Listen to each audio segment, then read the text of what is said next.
Okay, we're rolling. Hey, welcome back to the How to Podcast series. It's Dave with you. Hope you're doing well. Here's a problem that I didn't anticipate when I first started my podcast, each of my shows, is when you podcast about a certain topic and you're not doing seasons, so you're not doing like a bunch of episodes, you take a break, you come back, you do a bunch more episodes, you take a break, but you're not doing seasons, you're just creating content. And when you do, let's say, a weekly podcast, every week you do a show, that's 52 weeks in a year, so there's 52 a year. So every year you're doing you're like 50, it just adds up over time, right? You get more and more episodes. And what happens when you have like a lot of episodes? Because I've heard people who have like 1,000 episodes, 2,000 episodes.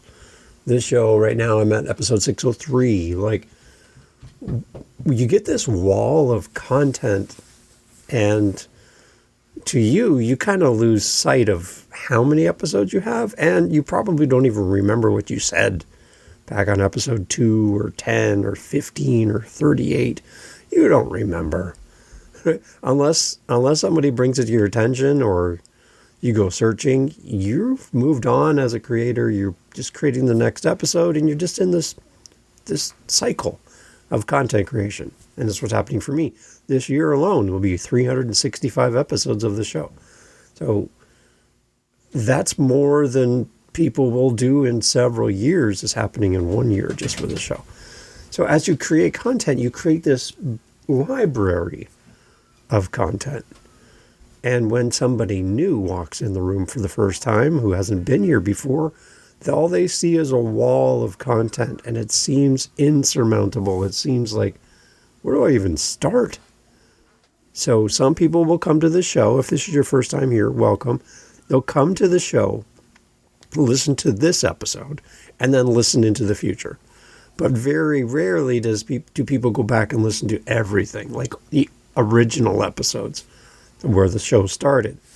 I'm one of those weird people that does that. I will go back and listen to all of your episodes.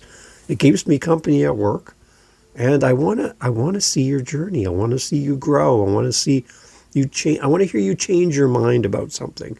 I want to hear what you were passionate about in that moment, and maybe things that you've let go of, and how you pivoted, how you've changed. I want to get to know you over a period of time. And I want to go back and listen to all of your episodes. So you're going to get a lot of listens from Dave when I find your show. If I haven't listened to your show, then you need to tell me at howtopodcast.ca so I can come listen. I'm always looking for new shows to fall in love with. And I'd love to do that for you. And I listen to every episode in completion, not just the beginning, like some other podcast gurus or other gurus who don't even listen to your show. They're just there to tell you what they think. So that's not me. I'm the guy that listens to every episode all the way to the end, leaves comments in my Spotify because that's where I listen. And I'd love to do that for your show. Let me know. You have this wall of content. Not everybody's like me. They're not going to listen to every episode. They're going to start with where they found you and continue from that point on. But what about all that great content you have? Those great interviews from the past. That great topic you covered 2 years ago. All this great content, right? What do you do with it? How do you navigate a wall of content? Well, you've been podcasting for a while. It's a great problem to have, but if you don't address it, it's not going to get any better. So we need to talk about this. Glad you're here. So I don't work for any podcast hosting sites. So I don't have firsthand knowledge of this from that perspective. So as you listen to this, please inform me if I'm on the wrong path here, but I'm going by what I see in other podcasts. I'm going by what I hear from podcasting experts who've been in podcasting since day one. And there's this conversation about what to do with a large catalog of episodes. Most major podcast apps will display your catalog, and sometimes we have like hundreds of episodes or more, and your RSS feed includes all of them. There's really no current hard cap, like only 300 episodes of your show will be displayed at any given time, and any new episode would bounce an old episode out to replace with the new one. There was historically some limitations to how many episodes could be shown on your player app of choice where you listen. But it seems like that's kind of changing or adapting, being a little bit less rigid of a hard fixed number of episodes. It seems to be opening a little bit more because there are podcasts that have had thousands of episodes. So that's interesting. Your hosting site, your RSS feed is able to hold a vast amount of content, which is great. So there's no limitation at that point, really.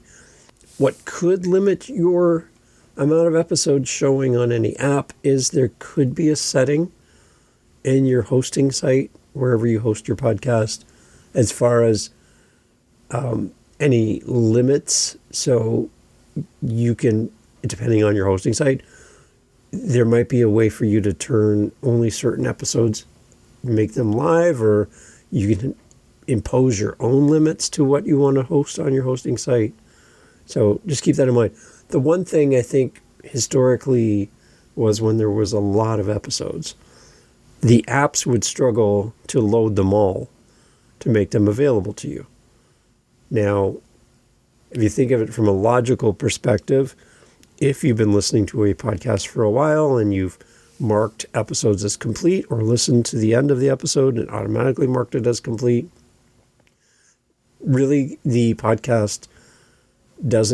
doesn't need to show you that episode again because you already listened to it. It's there if you want to. I know for me, using Spotify, as I complete an episode, it's marked complete, and I can just add a filter to whatever podcast I'm listening to, and I just say, show me what's not listened to, show me what I haven't heard yet, that kind of thing. And it filters out all the things I've already listened to, because I don't need to listen to it again unless I want to go back. I just want to focus on what I haven't heard. So that's a setting within my app. Most other apps are going to do the same. So do apps cap the episode display? Like how many episodes are available for your show? Is there a cap? So from what I'm seeing, Apple Podcasts previously had a maximum episode daily display limit. And it was something around 300 roughly.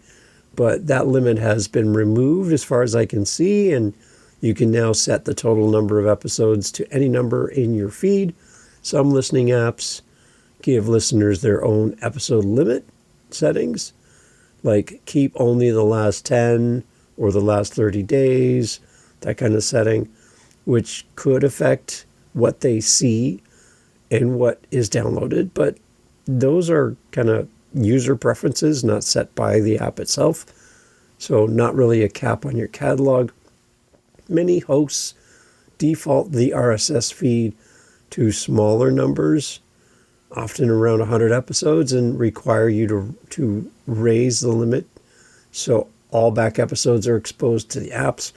So from a technical side, you generally don't need to remove or put episodes like behind a paywall, for example, just to keep your podcast visible on the apps as far as a cap to the number of episodes. So one of the things I have been considering doing for Living the Next Chapter, my author podcast, it's at 730 episodes at the time of recording this show. And that podcast, again, it's a wall of content.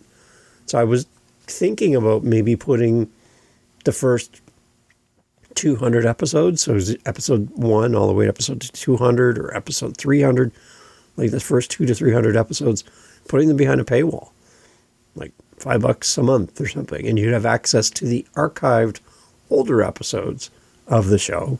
And then it would start at episode 301, would be episode 1 for a new person. So you'd still have from episode 301 to episode 730, still a ton of content. You know, I could move that up to episode from 0 to 500 would be behind a paywall. It's a way to generate some money for the show, yes, but My only problem with this is these are guest-focused interviews. The guest has shared the link on their website or their blog or whatever, and the moment I put it behind a paywall, that means that link to that episode where the guest was a guest 2 years ago, 3 years ago, would no longer work. It would show as a paywall. And do I want to do that to my guests? So I'm wrestling with that. There is a workaround in that the YouTube version of the podcast, whether it's video or audio, because my podcast is connected to YouTube through my RSS feed, which I would encourage you to do. You could still go to YouTube and get around the paywall by going there. That's one way. But if they've shared the audio link that would go to Audible, Spotify, Apple, fill in the blank, that link would be behind a paywall. And I believe, from what I've been playing with in the past, if I make an episode under a paywall through my podcasting host, and that hosting site is now connected to my YouTube, there's an impact as well to what shows on YouTube, where that episode could, I have to play with this again, could be impacted by that paywall setting. So, yeah, so I'm wrestling with this. Do I do it? Do I not do it? Part of it is to limit the amount of content so somebody new is not overwhelmed by the sheer volume of how many episodes. But I don't want to punish my past guests where their content is not visible anymore. I think it would be a hit to their SEO. I think it would be a hit to their content library. It's their episode, and I want to honor them. So being that there's not these hard limits to how many episodes I can have, I might just leave it alone, but it's something I'm thinking about. So my question to you, if you have a lot of episodes for your show, is kind of, are you concerned? Are you thinking about making some kind of change to your podcast to limit the amount of visible podcast episodes to a new person? Does it matter to you? I'm thinking about it. I'm wrestling with it. So maybe someone else is as well. I'd love to hear your thoughts at howtopodcast.ca. Another part of this that I'm concerned about when you get a lot of episodes behind you in content is how to keep your show welcoming for new people. So if you've been here for a long time, thank you for being part of the How to Podcast family. I appreciate you so much. My attention turns to somebody brand new who comes in. This is their first episode. Again, welcome. What can we do to reduce the overwhelm for first-timers without hiding your best evergreen interviews and content? Like, how do we not intimidate somebody who comes in and goes, 603 episodes? Oh my gosh. You expect me to go back and listen to 602 other episodes after this one? Really? What can we do to be more welcoming to new people who are just coming here for the first time? I think as often as podcasters, we forget about the new people. We focus on the community we have, not the community that's coming through the door for the first time. So we need to be sensitive to this. We need to have a plan. That's my encouragement for you. Whatever you decide to do, have a plan. So what can we do? There's 3 things that I'm contemplating and wrestling with. Maybe you're thinking of these as well. Create like a start here or new to the show type feature, trailer episode, or content that would be something that people could find and tie into, something easily shared. I do love the idea of updating your trailer on a pretty regular basis. The trailer you recorded 3 years ago is probably out of date. You're a different podcaster now, and your show has evolved over time, so it might be a good idea to go back and refresh that. All you're doing is swapping out the audio. Don't delete the original trailer episode with all the listens attached to it. Don't do that and upload a brand new one. You don't need to do that. Go to that trailer episode from the past after you've recorded your new one and just swap out the audio. Upload a new file over top of the old audio file and just leave it. All your stats remain in place. The trailer still marked as a trailer in your podcast hosting site, you're done. It's just an updated version. So that'd be a good thing, a starter link. And I do love the idea that a trailer lives at the top of the list. So no matter how many episodes you have, on most apps, it's going to show at the top of the screen. It's kind of like a start here button, which is great for somebody new and easy for your audience to share with somebody else as well. So that's a good starting point. Keep that in mind. How about using series? That's why I call this show the How to Podcast series. That word is in there for a reason, by the way. Use series, use seasons, if seasons is your thing, or tags, depending on your host, to group your content together. So like maybe part of your content is like a foundational level. The next level would be more advanced. So you can earmark and say, these episodes are kind of like this. These episodes are more like that. That might help. Or by topic. So I have author podcasts. I have fiction authors, nonfiction authors. And then I can go deeper than that. I have business authors, and I have children's authors, and I have, science fiction authors. I have Hollywood actors. I have people in the military, people who serve, people like in law, judges and lawyers. I can go all different directions. So just tagging your content and trying to group them together. That's one thing I'm doing right now on YouTube. If you go to livingthenextchapter.com and head over to my YouTube channel, I'm creating playlists, sub-playlists, in addition to the podcast as a whole, where I break out like authors into groups so that I can feature them and build up that audience for that specific group. So if you like science fiction, great. If you like horror authors, awesome. If you love mindset, if you love business books, if you love Hollywood actors who are now writing novels, awesome. I got you covered. Different playlists, grouping liked audience, liked content together is a way to help people to have a way to dip their toe in the pool before just jumping in the deep end with a lot of content. So try grouping your stuff together. Another thing you could do is curate a best of or an essential episodes list. And you can put that on your website. It would be a great starting point. Regularly point to them in your intro and your show notes and in your website so people get a guided path instead of a wall of choice. That's a great starting point. So keep that in mind. Make your show welcoming to new listeners right through the door for the first time so they don't feel overwhelmed. It might come down to just simple organization. What can you do to keep your older evergreen episodes relevant without paywalling your content? Because guest interviews benefit from that long discoverable and shareable nature of evergreen content. It usually works better to keep them free and improve their visibility rather than hide them behind a paywall.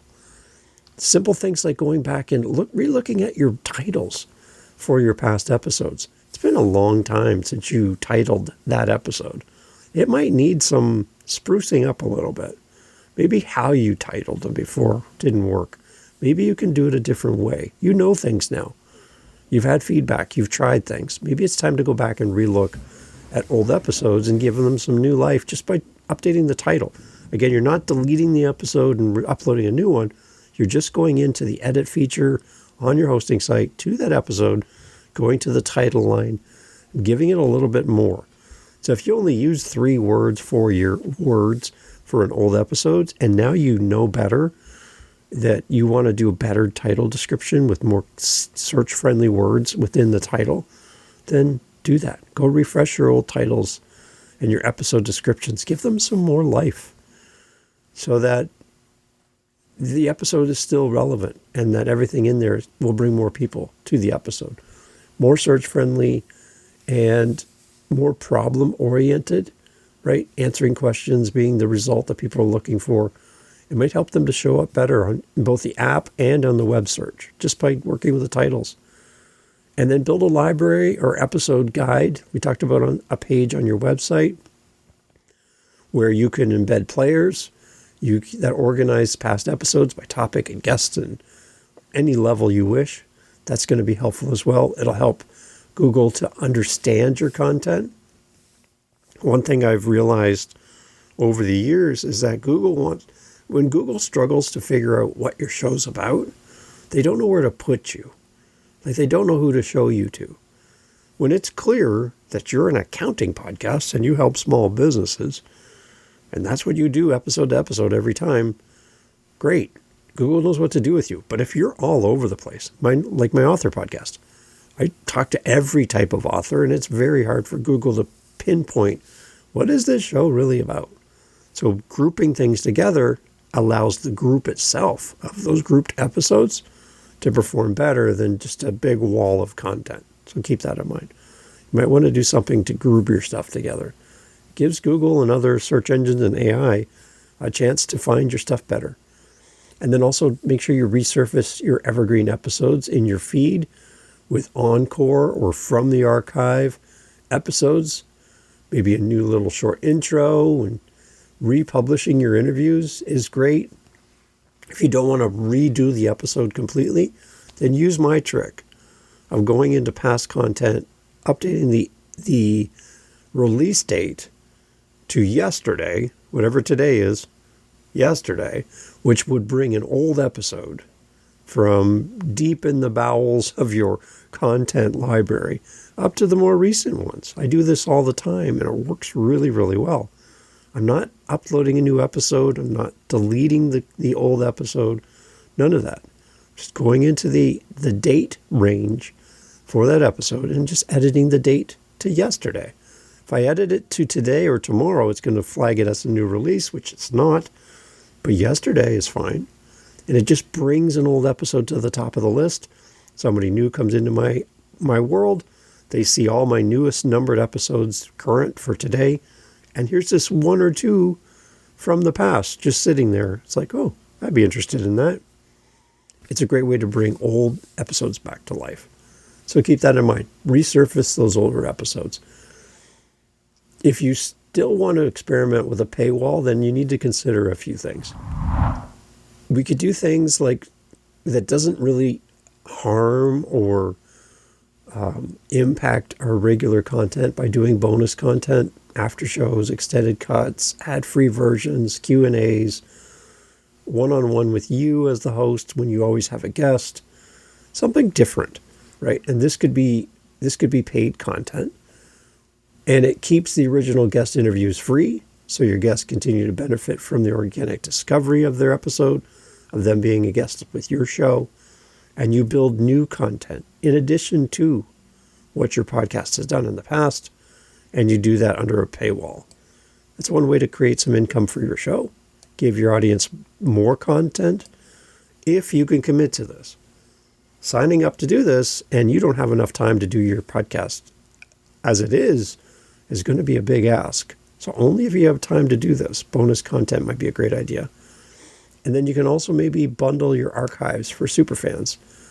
So have an extra feed of your stuff in addition to your regular feed. This is why I like Captivate.fm, because you can have multiple podcast feeds, not just one. You can have multiple. Buzzsprout gives you a few now with a higher cost, but Captivate gives you the opportunity to have multiple feeds under one paid account. So you could have your regular podcast and all your regular episodes, and you could do a little sub feed, a new feed, in addition to where you just break out the episodes. That might work really well for you. Consider that. It helps for your audience to self-identify and know exactly what they want to listen to without getting buried in all the other stuff that they might not be as interested in. So keep that in mind. So as we head out the door, some practical steps that you should consider then. Check that your host's RSS feed settings are correct. And if you need to, then raise the episode limit if it is capped, so all past episodes are available to your apps. I would also go on different apps and go to your podcast, find your show as a listener would, and look at your episodes. Do you see episode 1? And then do you see episode 603? When you sort, usually you can sort by date or by episode number. Do you see them all? Just jump through and see. Do you see episode 1? Do you see episode 30, episode 40, 56, 182? Like, do you see them? Good thing to double check, make sure. And then publish maybe a short start here episode. I would call that my trailer. I really, as I think about it out loud, that would be my trailer. And I would just make sure that every podcast I have has a trailer, because again, it lives at the top of the feed, doesn't get buried in content. Great thing for everybody to do. Highly recommend you have a trailer. It's not a dead idea. It's a great idea. And I'd encourage you to do that. And then maybe pick 10 to 20 of your strongest evergreen interviews. If you're an interview podcast or your content's evergreen, update the title, descriptions for clarity and keywords, and re-promote them. Try my trick. Move the date and just move it up to the most recent dates. Always to the day previous, yesterday. And then bring it up and let people see it. And when you're done, after a few months, push it back to where it came from. It's a great little trick to help you resurface old content. In all of this, it's not about your ego.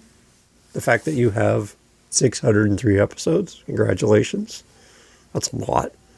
But it's really not about that. It's about, is the content that I have in the past worth sharing? Is it still relevant today?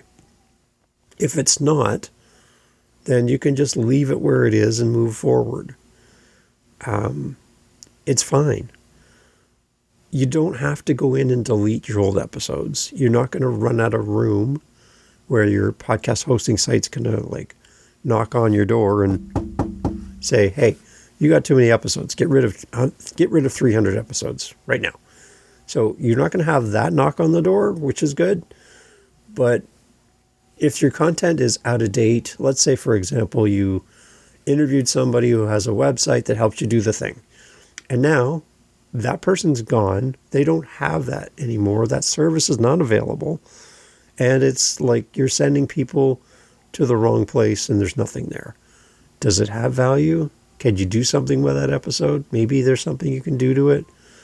But if you recommended something in the past and now you no longer recommend it, a microphone, a book, a resource, a website, a tool, and it's not available, or it doesn't work, or there's something better, do you leave the episode? Do you put a little disclaimer at the beginning of the episode? Hey, this is future Dave, and this episode 2, I recorded 4 years ago. This tool we no longer use. It's no longer available. I don't recommend you buy this tool any longer because it can't buy it. I recommend you use something different, but here's the old episode if you want to go back in time. Something like that. The last thing you want is people buying things and then saying to you, hey, I know 400 episodes ago, you mentioned this thing. I went and bought it and it sucks. You're like, oh, you shouldn't have bought that. Well, you told me to in the episode. Well, that's such an old episode. Again, is your content up to date? Is it really evergreen? Is what you said in the past still relevant? It might be worth your time to go through and just double, triple check. Go through and see what you talked about in the past. As a podcaster, we have this beautiful thing about having evergreen content and the ability to record it once and it lives out there in the world. It's amazing. It's a great tool. It can be used incorrectly and it can be used correctly. My challenge for you is to understand the content you have, understand your podcast from a new person's point of view. And if it doesn't work for a new person, then make some changes. Do you need to paywall your old content? You could. What's the impact to your guest if you have guests? What's the impact to your audience? Do you need the income to paywall old episodes? Is it something that'll help you podcast longer? Then maybe. Or do you create new content in addition to the content you have and put that out as paid? There's a lot of different options. And if you're overwhelmed by options and you just want to have a conversation, reach out to me at howtopodcast.ca. I'd love to chat with you anytime.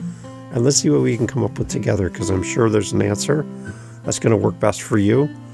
I'll give you my recommendations, but this is all about you. So happy to help anytime. howtopodcast.ca. Thanks for being here. And congratulations. If you have over 10 episodes, You beat the averages. And that's my goal. I want to help you get past 10. So reach out if you need help. Take care. Thank you so much for listening to the entirety of the episode, including this part. You know what? A lot of people leave right now. So we'll let them leave. Give them a second to go. Okay, now it's just you and me. We have our meetups that we do for the How to Podcast series. We do them during the week, and we also do them on Saturdays. So twice a week, you have the opportunity to meet other podcasters, just like you. Some people have just started. Some people haven't even released an episode yet. Some have been doing it forever. And we get together and talk podcasting. We want to help you in community to continue with your show, to start your show, to grow your show. So come and meet listeners of this show in one space on meetup.com. Again, through howtopodcast.ca, you'll see the links. It's completely free to join. Come whenever you have an opportunity to come. There's no commitment. You don't have to sign any waivers. You can just come join us. Come join the conversation. We'd love to have you there, because the only thing that's going to make these meetups better is you being there. So I'm hoping you will say yes. And you'll say, Dave, I'm tired of podcasting by myself. I wish there were people I could connect with that are fellow podcasters and share my frustrations with guests who ghost me, and my editing software is crapping out on me, and I'm just having this hard time. I'm just having a hard time coming up with podcasts, episodes, and titles, and all the things, and social media. And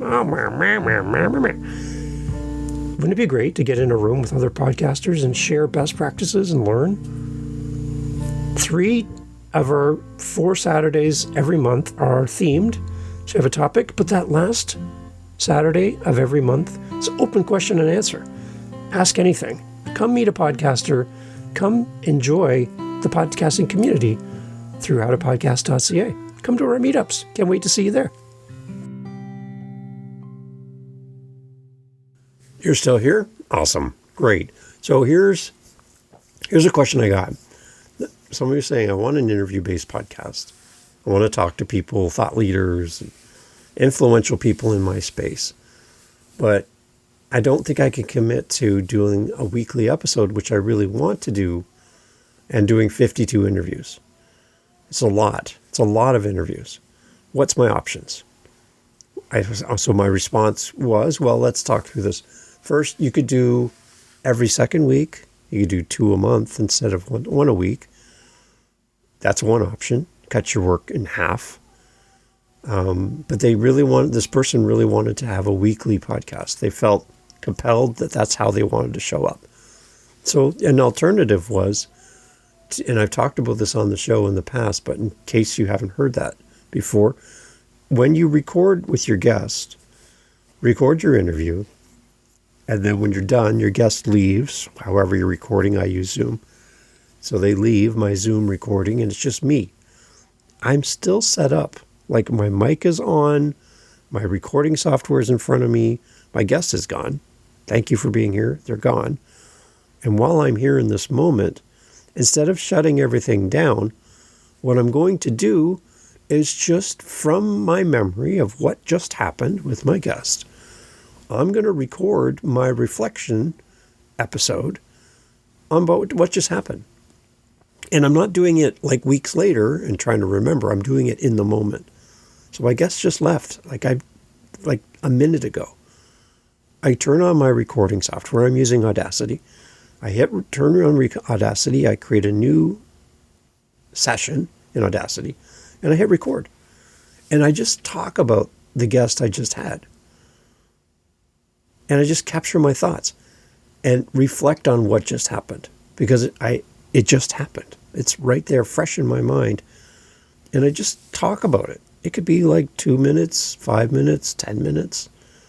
And then I kind of share my additional thoughts as well. Maybe I have a different point of view than my guest. Maybe I want to reinforce something that they said. Because while I'm talking to my guests, I always have a piece of paper with me on a clipboard, and I'm jotting down little notes of, oh, I like that.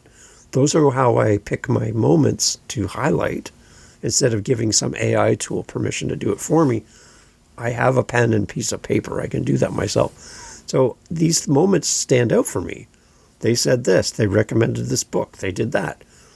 There's a lot of opportunities for me to then do a reflection episode, a short reflection on the episode I just recorded. And what I do then, what a suggestion I gave this person was record your episode, week 1, okay, and then your reflection episode that you recorded the same day in the moment you release the second week. So you have an interview and then a reflection episode where you talk about last week's episode as it would show on your podcast app. So if I show up on your reflection week, you're telling me to go back and listen to the previous episode because you're talking about what happened last week. So it makes me want to go back and listen because you told me about it. So not only do I get the benefit of you and a guest, where you're kind of quiet and the guest speaks the majority of the time. That's a good interview, by the way. But then I also have the bonus of you telling me your thoughts on your past guest. So it's week 1 is interview, week 2 reflection on the interview that happened last week. Next interview and a reflection episode. Next interview, reflection. You just cut your podcast recording time in half. You still are doing a weekly podcast with only half of the guests required to fill out your year. It's a lot easier to find half the amount of guests than it is to find 52 guests, 52 good guests. So do try that. Maybe that would work for you as you're wrestling. And if with this whole idea of doing a weekly content, if you're currently doing every second week as a podcaster and you're just doing interviews like I do for Living the Next Chapter, I say just, but you know what I mean, then maybe that off week that you typically don't record could still have an episode because you record it right after. So if you have a 30-minute interview with your guest, add 5 minutes and make it 35 minutes in your calendar. Record the 30-minute interview, then record the 5-minute reflection. You've just recorded 2 episodes at the same time, in the same time frame, with a very gentle lift in your calendar to make it happen. So try that. I got lots of ideas about how you can make your podcast better, some suggestions for you, always willing to help. howtopodcast.ca. Reach out if you need help. I'd love to talk to you. I'd love to meet you anytime. And we can have a virtual coffee. I'd love to meet you sometime. Take care.